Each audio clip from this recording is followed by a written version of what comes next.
Hi, everyone. Welcome to the Timing Research Show for June 20th, 2016. Today we will be talking about the 143rd weekly report from Timing Research.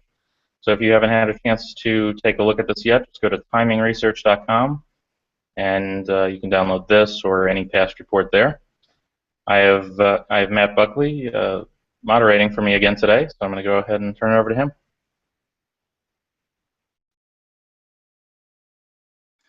Awesome, David. Thanks. I appreciate it. Matthew Buckley, call sign Whiz, founder and CEO of Top Gun Options, coming in from our Fort Lauderdale office, where it is either beautiful and sunny and a million degrees, or it looks like Wrath of God, Noah's Ark, rain coming. So hopefully that's not going to happen, because sometimes it knocks the power out. But very fired up to be here.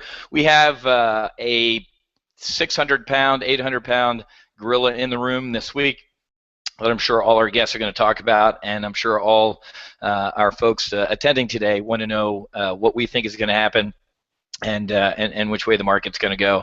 And we're seeing a little bit of it today, but I have kind of a counter take on what I think is going to happen this week, but we'll get into that in a couple minutes. And we have Mary Ellen McGonagle of Pro Trader Strategies, and then I think James Romelli joined us from Alpha Shark instead of Andrew. We got Roy Swanson of SteadyTrader.com and Jason Allen Jankovsky from the LionOnline.com. So let's just go top to bottom real quick, folks. Let's do that standard 30-second to 1-minute executive summary. Mary, starting with you, and we'll keep this order all day. Tell us a little bit about yourself, some of your trading background, and what you currently do at Pro Trader Strategies, and then we'll get into our report for this week. Yeah, Mary's having some technical issues. Hopefully she'll be okay. done in a second. And so, yeah, let's just go ahead and go to James. No worries. All right, James, how about you, my friend? Good to work with you again, but let everybody know who you are and what you do.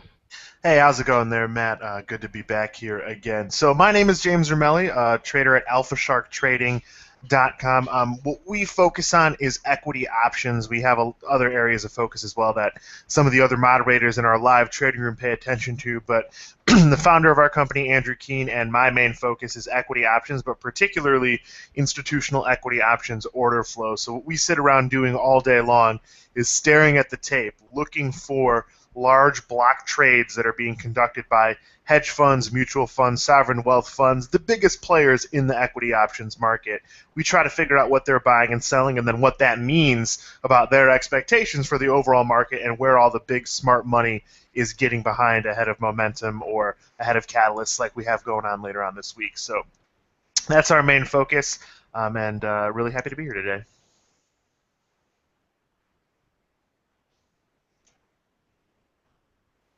Hey, Matt, you're muted. And James brings up a great point, folks. If you're new to options, or you don't even know what the hell an option is, everything that James has said there, you need to listen to, because a lot of unusual or maybe smart things pop up in the options market way before you'll ever see them in the equity market in stocks. So listen to what James has to say, because it's always pretty interesting. So welcome aboard there, James. And Roy, tell us a little bit about yourself and what you do at Steady Trader.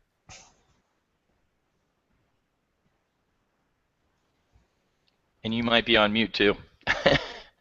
It's mute button Monday. Yeah, I think he's having some sound issues too this morning.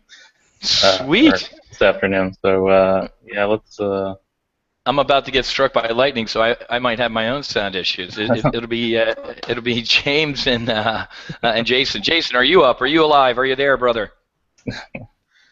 Yeah, right here. Thanks for having me, Whiz. How you guys doing today? I'm here in the Sarasota, Bradenton, Florida area, and I know all about weather problems that'll knock you out in 30 seconds or less, so I hope to be here for the whole show too. Exactly. Yeah, it's horrible. I mean, you just never know. Just real quick, I'm an independent trader. I trade in foreign exchange mostly, about 99% of the time, and my focus is on the psychology behind trade setups and what's happening in the markets more than anything else. I focus heavily on, who would be thinking, what the bulls are thinking, what the bears are thinking, and I look for areas in the markets where I think the probabilities are good for a change in that thinking process, which will cause losing traders to liquidate, forcing the market to make a move into stops, etc. We all know the basics on that, I think. And so consequently, I look at larger macroeconomic events. Today, this week, Brexit is a big deal, coupled with FOMC last week. There's, I think, a lot of money squaring off in the next 72 hours or so. And I think I have a pretty good idea where that might go. And that's why I'm glad to have an opportunity to share with you my thoughts for the S&P this week. That's basically it. Awesome, thanks, man. Yeah, I think you hit on a couple topics we're going to end up talking about, but yeah, this is definitely going to be an interesting week. Yeah. To say the least. Did somebody who just joined us from Steady Trader, did you make it up? Roy, you're muted, but can you hear us? He might still be clicking a bunch of buttons. Yeah. I'll tell you, until Roy jumps up, let's go ahead and get into the report so we can get going, and he can always play catch up. Based on any, question number one, based on any technical or fundamental indicators, or beyond that, any indicators that you use besides technical or fundamental, would you predict that the S&P 500 index will move higher or lower from Monday's open to this Friday's close? And James, I think you're the only one at the top of the order here, so we'll kick it off with you, James. Yeah, so I mean, I really didn't expect this type of movement today. I'm actually very surprised that we're up this much. Yep. I think that the market's telling us that it wants to be higher by Friday. One thing that is even more surprising, I think, in just how much we're moved, is that we're getting this much move on Monday. If you took a look on Friday at what the S&P was implying, at least the options on the E-mini S&P futures, we were looking for like 42 points of movement by Friday's close. And basically what that means is market makers were expecting us to have like the most interesting week of the entire year this week, or at least the most volatile week. Largest movement across a week that we've seen all year. I can't remember the last time they were pricing in north of 40 points in movement in the S&P futures in just 1 week. Take a look at the way the VIX is trading today. It's coming crashing down. And, big rip higher in the market. Vol is coming out pretty aggressively here. If you take a look at that implied movement now, it's much, much cheaper than it was on this previous Friday. So I think the market's saying, hey, the worries about volatility on an exit are kind of going away, or at least waning some here. Gold is down a little bit today, or was down a little bit this morning as well. So yeah, I think we're probably going to end the week higher here. I think it's going to take a really, bit of a shock to erase today's gains and send us lower. Yeah, it's definitely interesting, man. This ripper face-off rally out of the gate. I'll give you my opinion in a couple minutes here. Roy, are you up by any chance yet? Well, he's not back yet. Okay. All right, Jason. It'll be Larry, Moe, and Curly today. So, Jason, what's your thoughts on the market being higher or lower by Friday? Well, I gotta echo the thoughts that we just heard. I mean, a huge move on a Monday to the upside. I got to believe that that's short covering. That's fear. And I think that the new longs, I don't think are 100% committed. I think they're already in, and they've been buying dips, but I think they're not as aggressive. They'd be more excited, I think, if the Fed started raising rates. And I think since the Fed is still not giving us a clear indication of what to expect here, the Fed, I think, we're looking for something other than the Fed to give us a reason to be buying equities.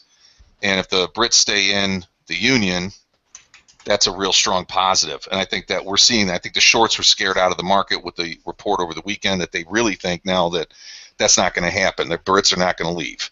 So if the Brits aren't going to leave, that leaves everything as is. Now we got to focus back on the Fed. The next rate hike, potential isn't until into July now. So it's status quo. I think that right now the big question is, are the shorts going to try to hammer their position? They're in a position of opportunity here because we're near the highs.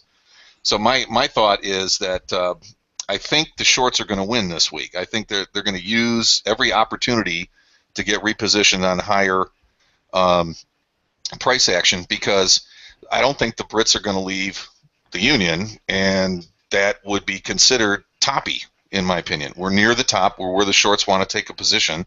They're willing to do that, and they're afraid of a rate hike. And that's really the next thing that's coming. This whole wild card situation with the British exit vote, I don't think that came out of the blue. The markets had 90 days to process that, and now I really don't think that the Brits are going to leave, and I think that people are going to see that as a selling opportunity then. That the next big question is the Fed going to start raising rates? How soon? How fast? And the next time that we have an opportunity to do is July. I know all the arguments are, well, maybe not till September. I think that's the real focus, is where are interest rates going with the perceived leader in that environment right now, which is the U.S. side of the equation. So I think that when the Brits have their vote on Thursday, they elect to stay, people will be a little bit more relieved than anything else. And I think since we're already up at these high prints, there's more selling coming into those highs. So I think there's a good probability, in my opinion anyway, my view, is that we're going to see slightly higher action, maybe above the 21 handle for the S&P between now and the vote on Thursday, and then we'll be lower Thursday, Friday. Now, if that's enough to get under Monday's open, that's the big question.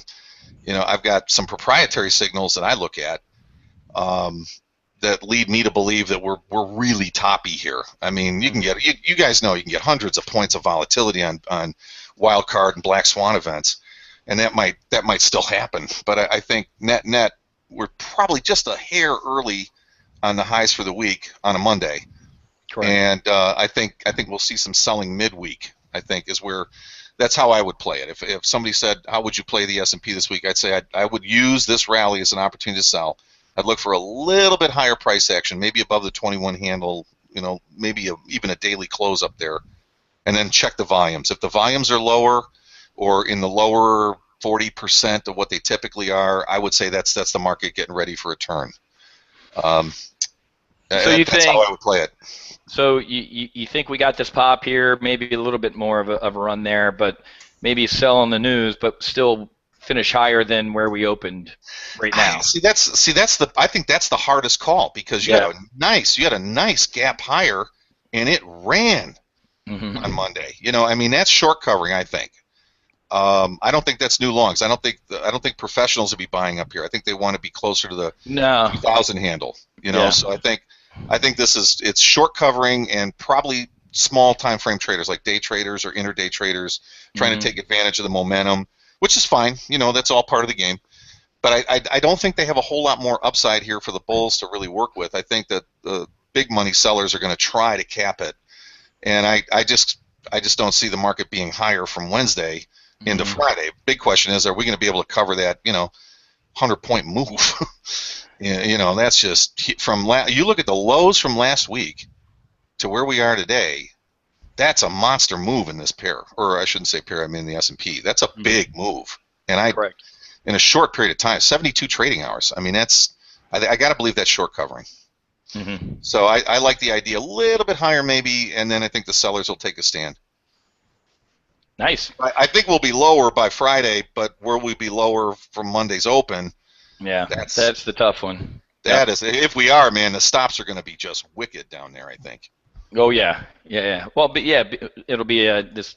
I don't want to call it dead cat bounce, but so I couldn't agree more with everything you said. I've been telling my traders here, Top Gun Options. I mean, the last time we kind of did this little. We didn't race through the 50-day moving average with airspeed back there in the end of May. It just kind of, we stalled, to use my aviation terms. We just kind of flew through it with a little, just low on airspeed, and we held it, and then we broke above it. Now this whole area here, to stick with aviation terminology, is this is hypoxic. There ain't any air up here. There's no volume. You're right. There's no smart money stepping in. As a matter of fact, and James can probably back me up on this. Who was it? George Soros doubled his bearish bets on the S&P 500 to his options bets. I mean, huge amounts of options activity to the downside. I call them disaster puts, or just protective puts, because when when the VIX even last week ago, I think it was, James, down to 14-ish or whatever the hell it was. That was stupid cheap, especially with the Brexit coming up. I like to tell my traders this: the market only cares when it cares. And here's what that Yogi Berra-ism means. I got Comedy Central up on the wall right here, CNBC. They didn't care about the Brexit until when? We cared about the Brexit. So we knew this was coming. So until the financial media kind of tell the sheeple out there that something might be important, nobody starts to really recognize it. But last week, the institutional money said, hey, this hypoxic move is a little much, and we're going to take what little profits here. Notice we didn't hold it, obviously. Look at the damn chart, Whiz. But you know what I mean. We didn't smash through the 50-day with any airspeed. We stalled through it, and it's been bullish. I think some of this buying absolutely is short covering. Why? Because when you just take a look at how we stalled on top of the 50-day, and then we've been hovering below it, only one of two things happens in this situation. The market is bipolar, and so am I. They don't hover. We're either going to go up or we're either going to go down, and I call the distance between this 50-day and 200-day, I call this trench warfare. This is World War I, man. There's the Allies, there's the Germans. Nobody runs in between here too often. The market either goes up or it gets pulled down, and if it gets pulled down, it's usually to a technically significant level. So my take on where the market is, and I couldn't agree more, like I said, with Jason, is that we kind of go back. We're gonna pop up here on this. We might follow through tomorrow, but folks, and James, I think you said this was way too early. I mean, if we were going to have a good news on the Brexit, it comes when the vote is. So I think it's a little too soon to have this rally, and I actually put this in my report this morning to my subscribers, and everybody take a deep breath. I think it's going to be a sell on the news on Thursday. If we keep doing this stupidity going into it, there's no way we're going to have more after it. In my opinion, it's a sell on the news, and maybe we hold above where we open today. I'll give you the courage of my convictions on that one. Now I'm throwing a dart. To be honest with you, in my portfolios here, Top Gun Options, we have 3 bullish SPX trades on. One expires tomorrow, and then two on the vote after that. But I also have a bullish double vertical on VXX that we put on about a week and a half ago before it was cool to go get vol in front of the Brexit vote. So, if this keeps going, it's great, and these SPX trades are very, very profitable. But I quote lose money. I never say I lose money on a hedge, but I don't make money on that trade. But if the other thing happens, all those SPX get hammered. Because what institutional money has to hedge, folks. They can't. You can't manage $1 billion portfolio at AIG, for example, and go, that Brexit's not going to happen. Why? It's because that's what I think. And it happens, and you're fired. They have to hedge against that event. So if my hedge kicks in because the market goes full freak mode on an exit, then that money will cover all those SPX losses. So I'm a little, like I said, I'm a little bipolar this week because, unfortunately that woman getting killed, awful in front of that vote. But people are actually taking advantage of that, saying, hey, well, obviously we're not going to exit now because she got killed, and the stay is beating the leave. I don't know, man. I'm a 50 delta on this whole thing. So I'm going to say we close a little bit higher than we did today, and that was a freaking very long answer to a short question. But based on what both you guys said, it all flowed to my answer. So hopefully you don't mind me putting it together in my words. So James, actually, let's ask you. So what's your I already gave you my confidence. I'm a 50 delta, which is embarrassing. But I don't throw darts. I don't guess trade. So this week would be one of those ones where I told you I'm hedged. I got 3 to the upside, 1 to the downside, and the downside one, if it kicks in, pays for those losses. So what's your confidence about your move for this week? Yeah, I mean, I'd say probably about a 60%. Normally, I would give a stronger leaning one way or the other. But I mean, you take a look at and I really like what you said there about, the market didn't care about the Brexit until it cared. And you take a look at last week, it's like we got through the Fed announcement, and then it was like, oh, wait, right, the Brexit. And we saw volatility on Thursday make new highs as the market made lows and then collapse into the end of the day. But on Friday, we were still looking at what seemed to me like a volatility that was a bit way too high for this week. I mean, he got this move early, but let's say the market closes higher by 20 handles today. I mean, as of last Friday, that was only half of what they were implying for the whole week. So they were basically saying we could get a whole lot more in movement here. The way that price action was through last week, all the reversals that we had, it's not totally out of the question that I'm wrong and we slam. I wouldn't be surprised if we slammed lower today and erased a lot of the gains. It wouldn't surprise me. So because of that, I'm kind of not as confident as I would normally be. Another thing that I think is kind of important to note too is like correlations are breaking down here as well. I mean, there was big moves in the market last week, and I want to say Thursday, we had a big run from lows to highs into the close. I have 4 positions on right now, 2 longs and 2 shorts, and all of them were up money all day long because I mean nothing is really moving together.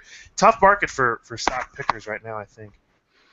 Correct. And James, I was going to say the same thing, man. I neglected in my Gettysburg Address to mention that. I was thinking the same thing. I'm like, we might actually see one of those 2 o'clock in the afternoon, okay, everybody out of the pool moments. So, I wouldn't be, kind of what Jason said, I wouldn't be putting new money to work in this market, or especially today. This was, when you wake up as a professional trader and you're surprised, that's a week where you kind of go, let's, right. Not time to, try something new or figure something out. One of my favorite 1980s movies was War Games. Sometimes the only winning move is not to play, and it's to grab the popcorn and to watch. Have a thesis and see if it was right, and then if it wasn't, go, hey, thank God I'm not broke. So yeah. And the 2 o'clock sell-off idea for today, I think, wouldn't be surprising at all. If you take a look at price action since we made highs this morning at 20.92.5, I mean, that's a pretty nice-looking channel to the downside on the 5-minute bar or the 15-minute bar in SPOOs there. And, I mean, the last couple of little bids that we've had here have failed.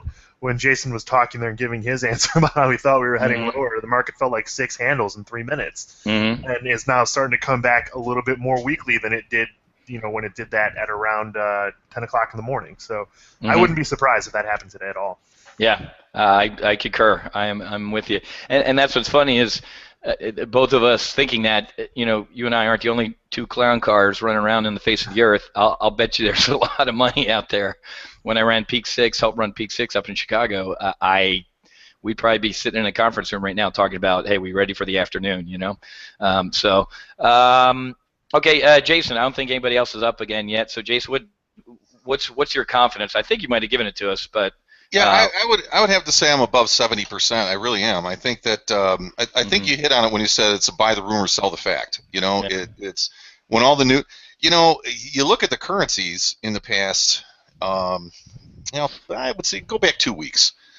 I mean, you had some pretty good volatility in the pound for the past 2 weeks, and I mean, you're all the way down to the lows of the year last Thursday, and now we're up near almost the top of a nice big consolidation range. It's 6 handles. There's a lot of money changing hands, and it's the volume just doesn't say these are accumulation numbers, Yep. And I think that means that people are they still feel like the dollar has more upside.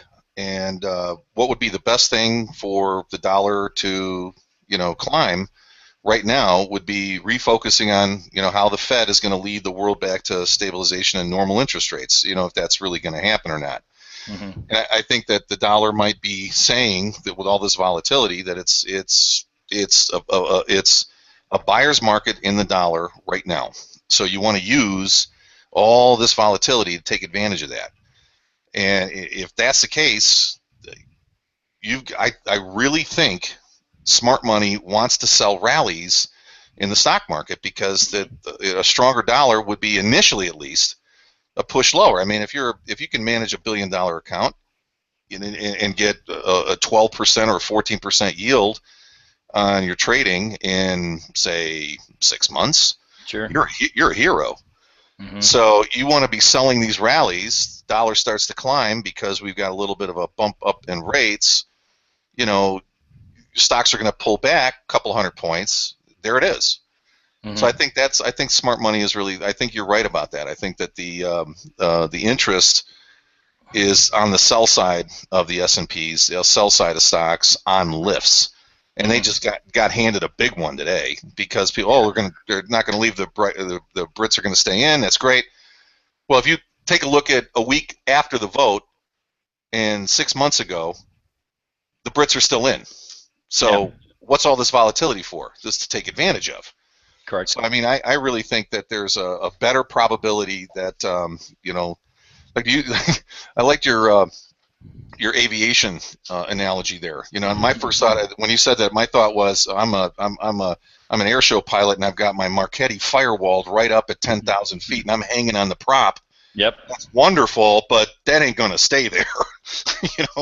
It may look great. It may look great for the crowd to be up there for a minute or two or three, and then it just drops right back down to sea level. So correct. I really think that's the kind of environment we have, and that's why I'm saying I think a little bit higher wouldn't be unusual. I don't think that'd be unusual. A little bit higher in the S&P, and then I think you're right. Buy the rumor, sell the fact, and we're gonna break lower. I hope people are listening to me, and I'm the one that's causing that break because I really want so bad to have my limit orders filled on the S&P today. Mm-hmm. But we'll see if those get hit. But I really think that you're right. I think that the market does have more downside than upside after Monday's move. I think it was a big surprise. Yeah, I was surprised. I was like, this whole general market malaise that we've been having for the past couple weeks, just this kind of meltdown after we hit Mount Everest and everybody started coughing and saying, if you walked up to a fund manager today and said, hey, here's $1 billion, go deploy it in the market, they'd probably punch you in the face because they're so angry that they can't. It's like, well, where? We could stick it in a Folgers can. I'm old enough to know what a Folgers can is, and bury it in the yard, and that would be about just as good. Can I ask you a question about that? Is one of the questions we're going to ask that, because sometimes we do, sometimes we don't. Sometimes we have the Hail Mary, the 800-pound gorilla on the coffee table trade. Mm-hmm. What's the one that's going to make all the money? Yeah, we could do that. Yeah, we do. I was going to do a normal one, which is realistic, and then we could always do a Doug Flutie. Okay, well, if that's the case, I'll wait and give my argument later after we finish the other questions we got to cover. But I just want to say it's related. It's related to all this. But that's okay, good. All right, so I think everybody's got their probabilities. And we'll go on to question 3, which is I think we've kind of answered this or given it most of it. Going forward, but there's a couple things I want to add to mine is, and we didn't talk about it, but it's scheduled testimony, so I don't think she's going to come off the turnbuckle and do anything nuts. But Janet, Ms. Yellen, is speaking Tuesday and Wednesday in front of the House and then the Senate. I think it's her. Is it her annual? What's it called? Henry Hawkins testimony, whatever the hell it's called. It's Humphrey Hawkins. Humphrey. Yeah. Henry's his older brother. I think we got enough out of her that we're going to give. It's so funny how 3-4 weeks ago, a couple Fed lieutenants ran out and said, because I've always joked that whether it was Bernanke or Yellen, they're kind of like the Pope, and they came out on the balcony of St. Peter's Basilica and said, hello, Catholics, hell doesn't exist. And then the market goes crazy because we can do whatever the hell we want. And then about 4 weeks ago, 2 Fed lieutenants came out and said, hey, what are you talking about, man? We might raise in June. Matter of fact, I'm going to vote for it type of stuff. And we had a temper tantrum. It was like, these were like 2 archbishops coming out saying, no, hell might exist and it's coming sooner than you thought. So we had the market scramble for a couple weeks like, are they or aren't they?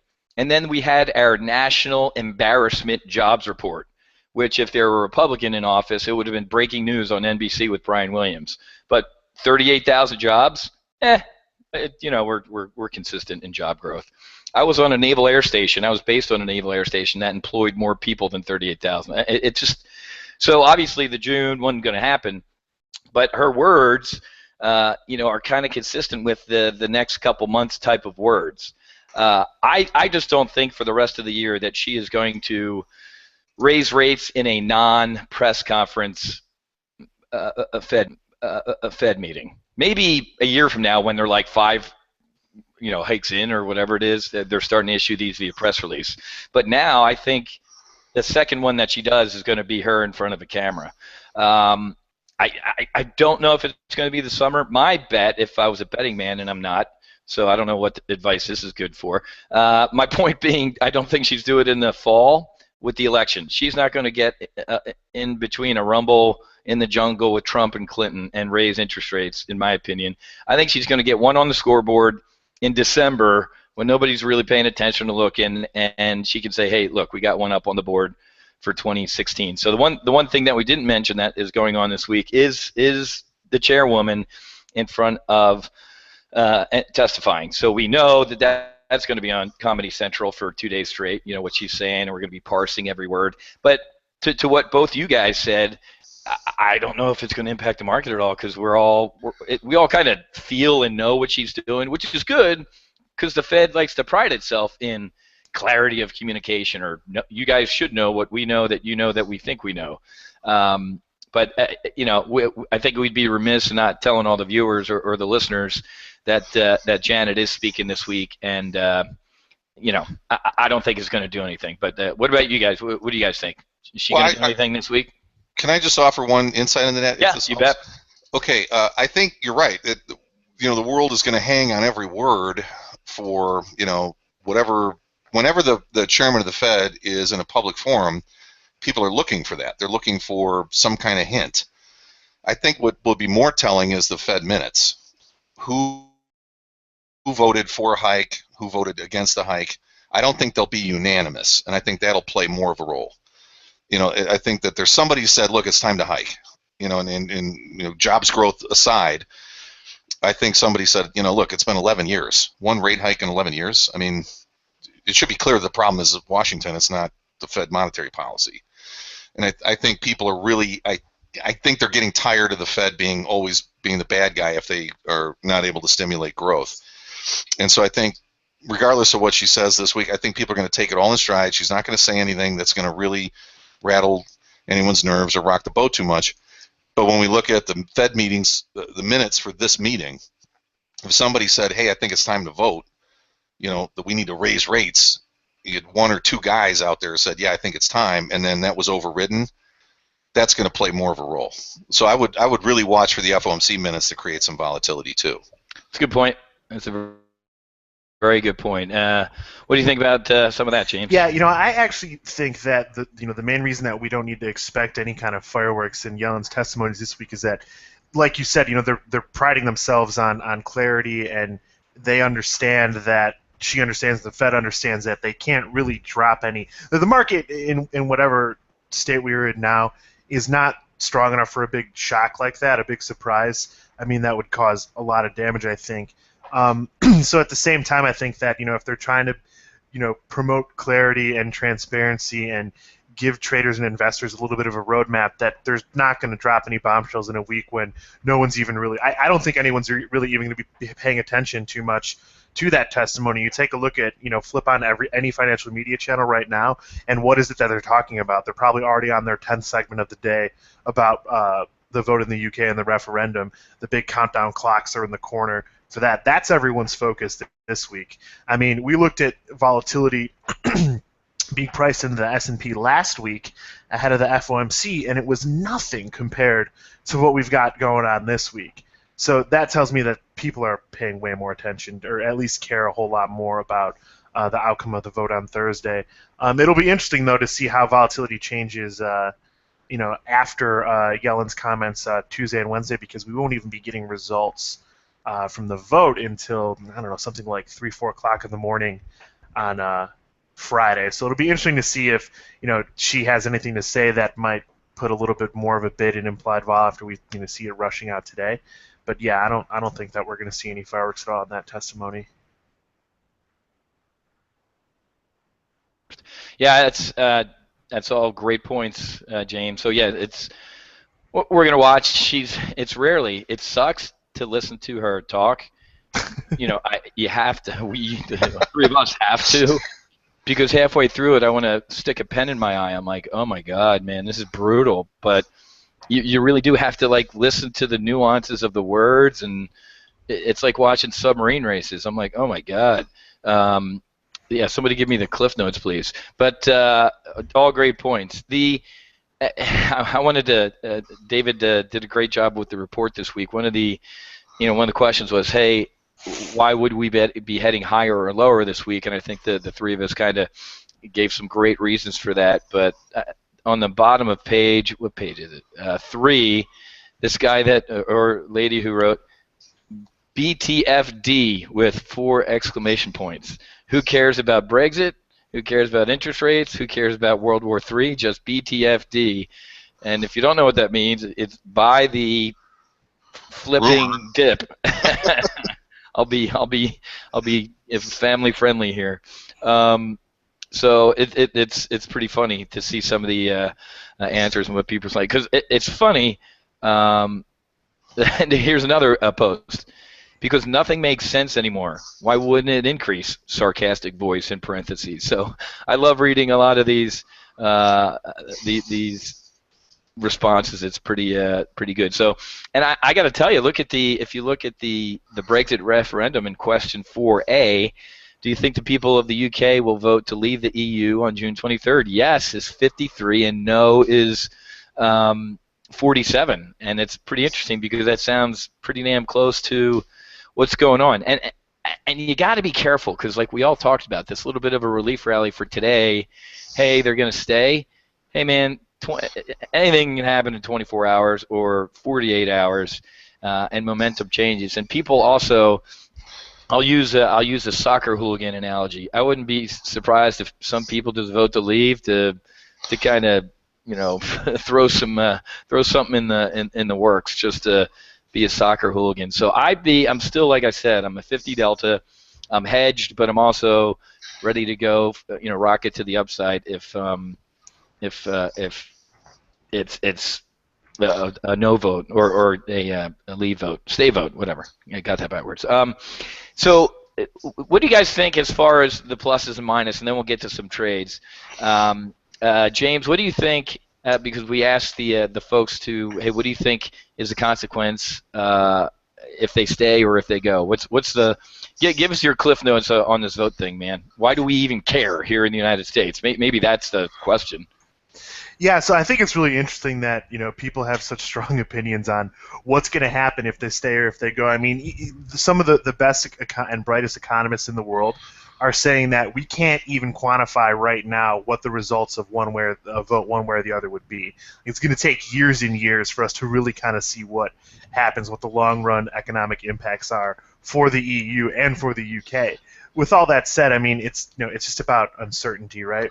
So, the market has been kind of waffling and trading in a choppy range, knowing that there was uncertainty around the FOMC and the exit. I think if we get through the exit and they vote to stay, we'll see a leg higher in equities here in the U.S. Mm-hmm. If they vote to leave, we probably would see move lower in equities, and I'd expect that probably a move higher in some commodities like gold. One thing that I did see last week that read to me as kind of like a hedge on a vote to exit was just a massive and relentless amount of activity in the XME, which is the metals and mining ETF. And I think that's not a bad trade, regardless of what your opinion is. Gold has been doing really well recently, really nice momentum to the upside. So I have some of those calls that they came in and bought. Even with the market higher today, the XME is still up. So it shows me that traders and investors are still looking to add into that position. Mm-hmm. So I think that's kind of where I'm positioned right now. Other than that, I'm relatively flat. The broader market, like I said, I only have about 4 or 5 positions on right now.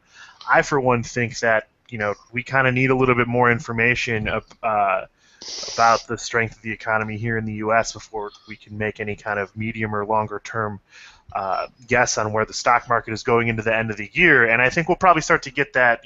We're in a dead zone right now for economic data in the U.S. The summer malaise is kind of stepped in right now. It's dog days of summer type of trading. But the new quarter starts at the end of the month, and Alcoa reports, I think, on the 11th of July. So then we'll start to get a look at how the uncertainty over the past couple of months here has affected different business sectors in the market, and we'll see, I think then a much better picture of what we can expect through the end of the year. Okay, Jason.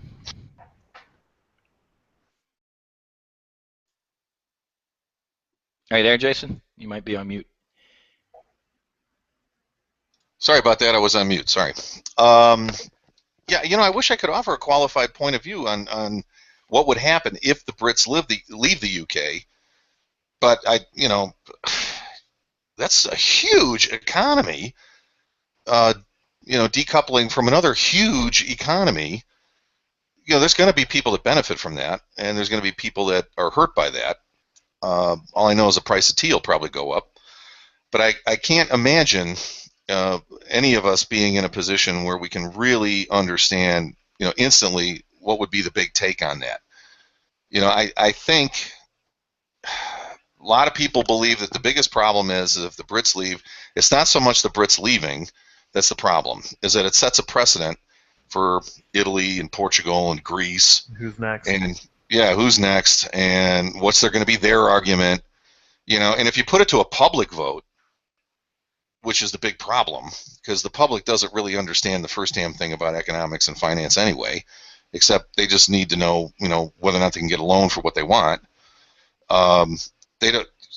If you ask the public in Greece, yeah, let's leave the Eurozone, they would immediately, it'd be a 75% vote on that, I think, to leave, because they think that's going to help.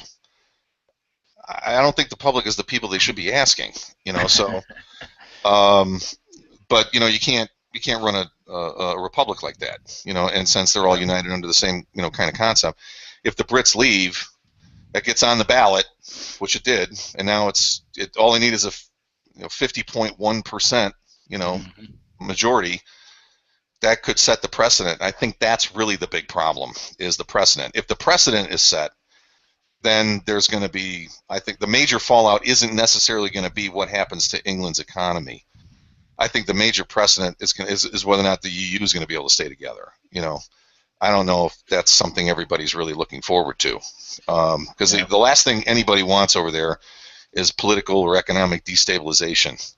And I think that's why everybody is watching the U.S. so much, and why our election in the fall is going to be so important, because if it's a vote for the status quo, then it's more big government, more redistribution, more policies that have been in place for the past 8 years or so, which it's people in the know can tell you don't really work, but there they are. So if we have the Fed, which probably, if we get past August without a Fed rate hike, don't expect one until after the first of the year. I don't think they're going to destabilize things before the November elections by putting a rate hike on the paper, but I think everybody wants to watch and see whether or not the U.S. has a leadership role. It begins to normalize rates, begins to decrease government interference, get government out of the way, get the regulations down to more reasonable levels, see if we've got some stimulus that can come out of Washington, not expecting the Fed to carry the ball all the way. And that, I think, would encourage a lot of economic change and growth around the globe.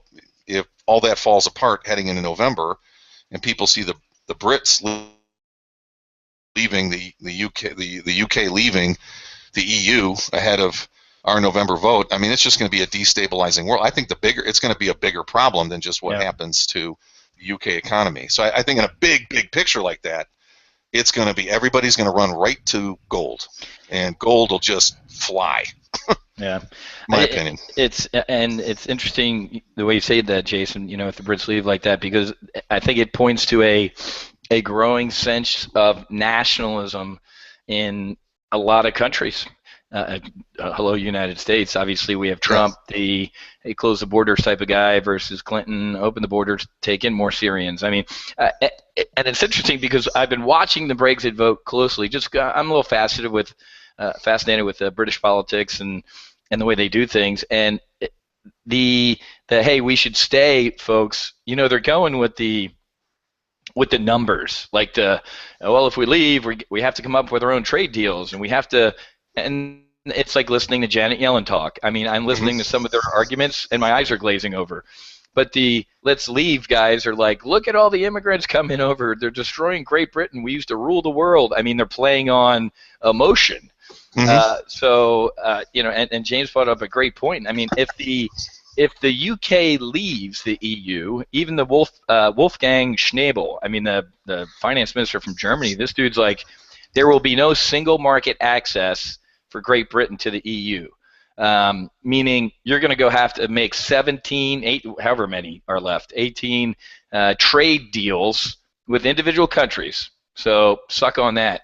And to be honest with you, our Manchurian candidate-in-chief, President Obama, really, I thought it was rude. He was over in Britain, what was it, a month ago? And he kind of poked the British in the chest, like, hey, if you leave, I don't know if we got time to kind of come up with our own deal with you guys. I'm like, dude, are you serious? Yeah. You're talking to our uncle, man. It was rude. And even the people who were voting to stay, you don't get British people's nose out of joint, okay? Because they don't like it. So to have the United States president come over and kind of stick his thumb in their chest and tell them they better not leave was a little off-putting, in my opinion. But you have to remember, the president of the United States is a president in name only. I mean, there's nothing presidential about that guy at all. Good point. And I think that he's going to be gone. The big question is whether or not the United States continues to support the policies he represents. Correct. We can. That's a beauty of our systemized approach to politics and self-determination, is that the United States can survive a bad president. What we can't survive is people who don't understand how to vote. Amen, brother. And I will back you up. I will provide you mutual support and be your wingman. We talked about this last week in our Options Weapons School live trading sessions. We got long, like you read about on GLD. We did. What do we do? Synthetic stock with a protective put, or a long call diagonal, whatever it was. I flew in my time machine out to Jan 18 really fast and got into some Jan 18 options. And I'm going to sell some front month upside calls, but I think you're right. I think if the world comes unglued, where else do you go? What are you going to buy? U.S. Treasuries?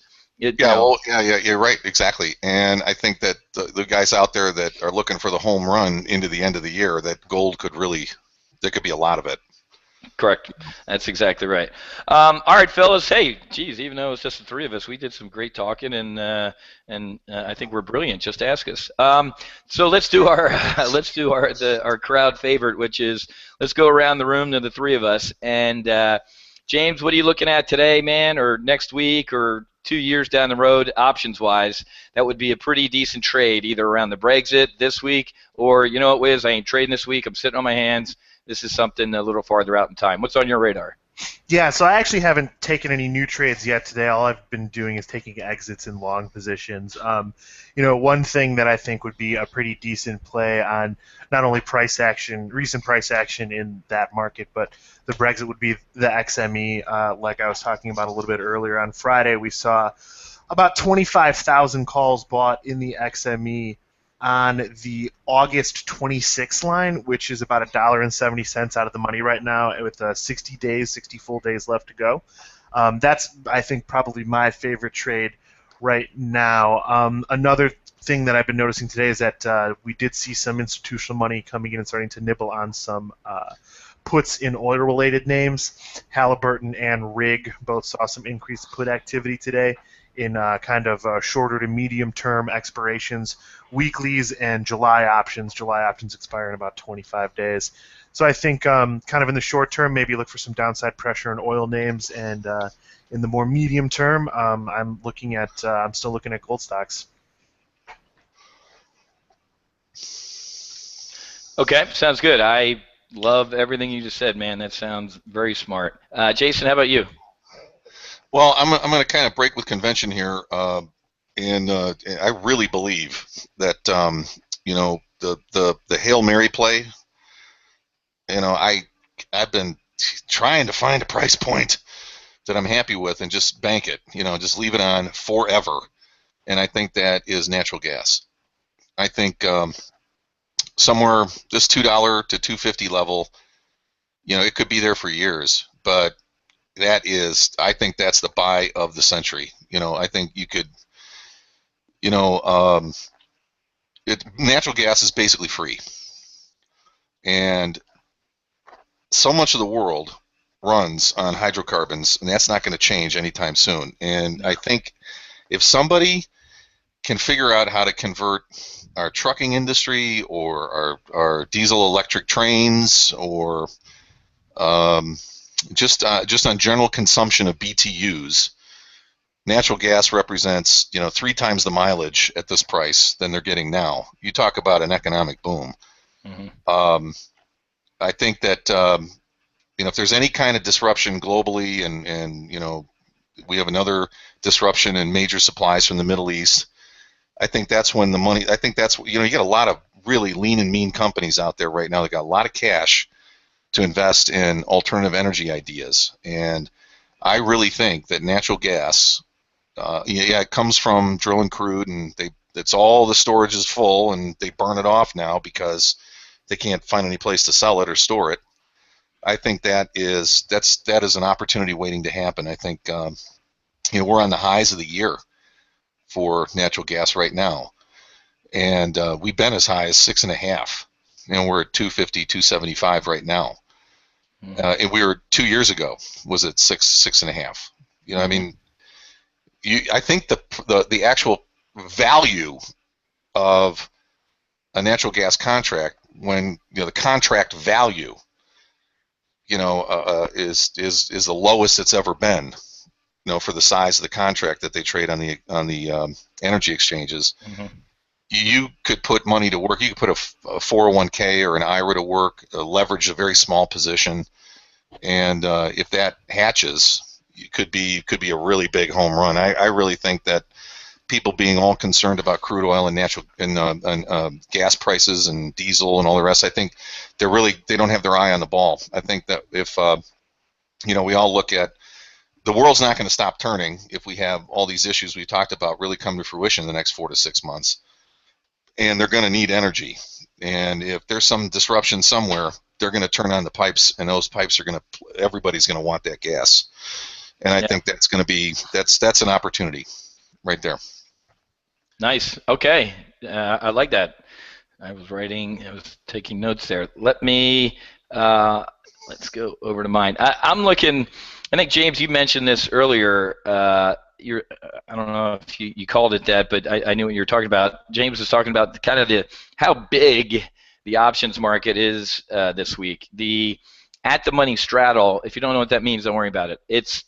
It's how wide, it's the options market pricing how wide they think the market's going to be by Friday. The at-the-money straddle is about $36 right now. What's that mean, Whiz? Well, that means the options market is pricing in a move all the way up to 2130.80. Holy crap, we're at 2093. Yeah, exactly. They're pricing in a move down to 2059. Well, that would be a huge implosion. Duh. Exactly. So in a week where this is a canary in the coal mine I look at the beginning of the week that I look at with my weekly options traders. Say, hey, let's and you can see using at-the-money volatility right now, there's a 70% probability that the market is going to stay, the blue line, this is the S&P 500, this blue line, is going to stay within that green. Okay? Now, if you're, there's two ways to look at this. Why am I telling you this? Because my trade of the week, I have a bull put spread on 20... I feel like Admiral Stockdale, 2060, 2065, and it's up $1,100. Okay, but this one always expires tomorrow. So this one, or not tomorrow, the hell's Wednesday? So this trade was a 3-day trade. I put it on Friday. It expires on Wednesday, and there's an 87% probability of collecting $2,000. I'm risking a little bit more than I'm used to. My rules of engagement at Top Gun Options, I don't want to risk more than 5% of the model portfolio on any one trade, and 5% of the model portfolio would be $5,000. It's a $100,000 model portfolio. So that's the one trade I have on. So looking at that at the money straddle, it was a little tighter on Friday, so that's why I chose these as my strikes. But currently looking at the at the money straddle, excuse me, I'd be looking at a bull put spread here, maybe about $5 above this. Conversely, if you think that the options market is right in their pricing, that if we do get a, hey, we're going to stay in the European Union, we'll get a pop. And the options market is pricing in a pop up to about 21.30, it said. Well, then maybe look at a bear call spread up there. Now, warning, Will Robinson, 70% probability. Well, hell, Whiz, if I was in Vegas, I'd be rich. Yeah, trust me. If 3 out of 4 times, a trade was going to make money, you just print money off that trade.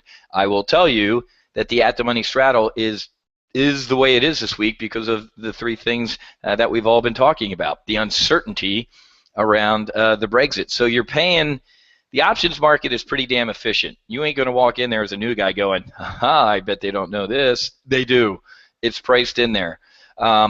So you could step in there and maybe take a look at a bear call spread, because I think even with us popping, I think it's a little much to popping today is one thing, but popping again pretty big after the vote is another thing. So I might actually, with my subscribers, matter of fact, I'm pretty sure I am, after I get done talking to you guys, I might leg into an iron condor and put in a bear call spread. So that's kind of my closest alligator to the boat trade right now. I also have a Facebook bull put spread on to Friday, the 111, 112. That's starting to go down range as well. It's not in this portfolio. You guys can't see it. I don't have that one open. I have that VXX bullish double vertical. Remember, folks, and sometimes, and maybe James can back me up on this, people are like, oh, vol's too expensive, I'll wait for it to pull back before how do you know it's not going to pull back? Or it is going to pull back, Nostradamus? If you know it's going to pull back, then mortgage the house, the kids, and the wife, and sell everything you own and place it on that trade. Oh, well, I wouldn't do that. Then don't tell me it's going to pull back. My point being, if you think something bad is going to happen and the VIX has already kind of made a little bit of a move or a big move, don't necessarily sit there and don't think it can move higher, because the 3 of us on this webinar today can point out to about 50 times in our career where we're like, holy crap, the VIX just took off even higher. Because people do, it's like I'm looking out the window, people in South Florida. I get my hurricane insurance like on a beautiful sunny day. If I look out and it's pitch black and there's a tropical depression being reported on the news, it's too late, right? Well, maybe it's not too late. If I really need it, I'm going to pay up for it. So that's my kind of the trade of the week. And longer term, Jason, I think, kind of hit the ball out of the park. I'd be taking a look at gold. I hate gold. I'm not a GLD guy. It smacks me around every once in a while, and I remember why I never trade it, except for times like this. And now I'm going to the GLD. So I think you had a great call there, Jason. So, all right, guys. Hey, I went over by about 2 minutes because, again, I was pontificating. I apologize. But, James, why don't you remind us of what you do at Alpha Shark, how we can get a hold of you, and maybe even subscribe to you looking at some good options activity and maybe making some profitable trades for us.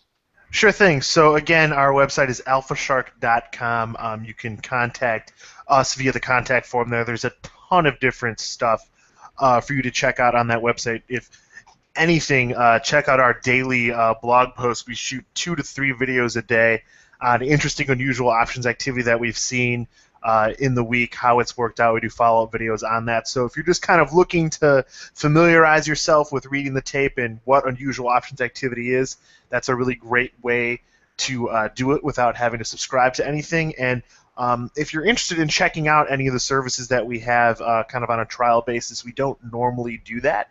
But if you want to send me an email, james@alphashark.com, tell me that you were in the Timing Research Show. I will work something out for you guys there. So thank you guys again very much for having me today. I always enjoy being here, and anyone that has any questions about anything I talked about or wants to learn more about AlphaShark is free to contact me at any time. Awesome, James. Thanks, and thanks again for working with me. It's always a pleasure. And tell Andrew we all said hey. Jason, how about you? How do we get in touch with you and what you do? Oh, well, you're welcome to anyone that has an interest in learning more about what I do. You're certainly welcome to email me at jij@theliononline.com. I'm kind of taking a back seat to the whole education and training part of the business right now. I'm focusing on my own business, my own trading at this point. So I'll be happy to open a dialogue with any interested trader that would like to explore psychology and the concept I like to put forth, which is that you're looking for the loser in the market more than anything else. You want to take the other side of his trades, and that's not as easy as it sounds. But I'll be happy to open a dialogue on that. But for right now, I'm not really looking for new education or training clients, but certainly keep the door open for interested people, and are more than welcome anytime. Awesome. Thanks, Jason. Appreciate it. We just got done with a nice big kind of a launch last week. It's called Options Weapons School. If you're new to options, can't even spell the word options like some of my Marine buddies, or even if you're a Jedi Master, you can give us a try here. You can head to go.topgunoptions.com/get-OWS. That means Get Options Weapons School. And you'll get access to our live trading and training we do throughout the week and our primary live trade briefs. I just showed you weekly options service. It's usually every Monday at 1, but obviously today I'm here with you guys, so we moved it to tomorrow morning.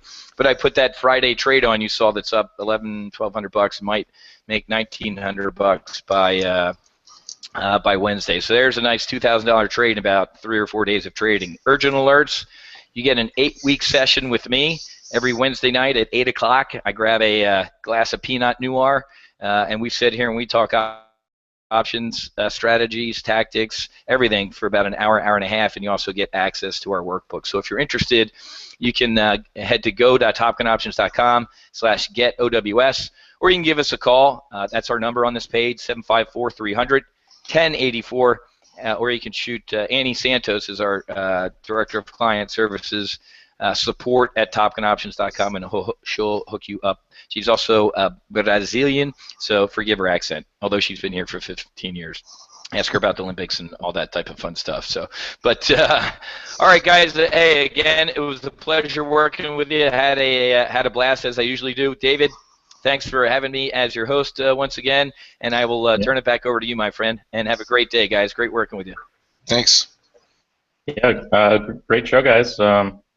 So yeah, Mary Ellen at Pro Trader Strategies and Roy Swanson had some technical difficulties, so we'll get them back again on a future show. And just want to thank James Romelli of AlphaShark.com and Jason Jankovsky of The Lion Online. I'm used to saying that, but that's not active anymore, right? So, and of course, Matt Buckley of TopGunOptions.com. Thanks for being on, guys. We got a full lineup again next week, including Matt is going to be back to host. And just a reminder, if you haven't had a chance to take a look at the current report, or would like to take a look at any past reports or shows, including this one, it'll be up on Top Gun, or up on. Yeah, put it up there, man. On TimingResearch.com in a few minutes here. So, all right, thanks, guys. Thanks. All right, have a great day. We'll see you, David. Bye-bye. Bye.